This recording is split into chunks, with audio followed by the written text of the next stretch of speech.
Welcome back to my channel. এসে গেছি আবার একটা মিনি ব্লগ নিয়ে। সো কালকে আমরা এক জায়গায় এসেছি, কাদের বাড়ি এসেছি সেটা দেখাচ্ছি, দাঁড়াও। এই যে তাতাইদের বাড়ি, তাতাই হাই করো। হাই। ওদের বাড়ি পুজো আজকে, বজরংবলীর পুজো, হনুমান পুজো, ওই জন্য এসছে। এই যে আমার মামা। এখন আমরা ছাদে এসেছি, তারপরে পুজোটা যখন হবে আমি একটু দেখাবো। সো দেখতে থাকো কেমন কি হয় না হয়। তো এখন সকালে এখনও স্নান করা হয়নি, এখন সবাই 10টাও বাজেনি। এবারে স্নান টান করবো। সো টাটা, দেখা হচ্ছে একটু পরে।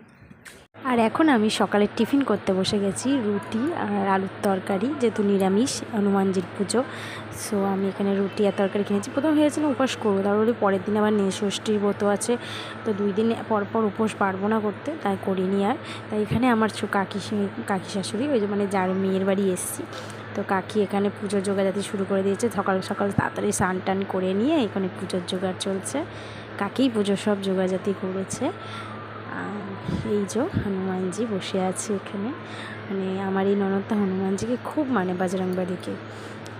তো মানে ঠাকুর ঘরে বজরংবলীই বেশি, তা সেই উপলক্ষে আমরা এসেছিলাম। আমার এই ননদের বাড়ি হচ্ছে বাঘাযতীনে গাঙ্গুলি বাগানের। এই হচ্ছে ননদের ঘরটা, দেখিয়ে দিই একটু। এই যে তো 2টো বেডরুম আছে, একটা ডাইনিং রুম আছে, একটা রান্নাঘর আছে, আর একটা বাথরুম আছে। আগে 2টো বাথরুম ছিল, এখন একটা ঠাকুরঘর করে নিয়েছে ভেঙে নতুন করে।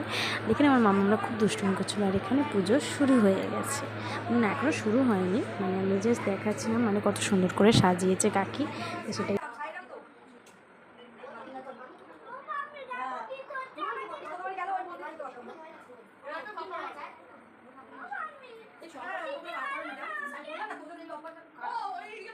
আর এই যে আমার মামা এখানে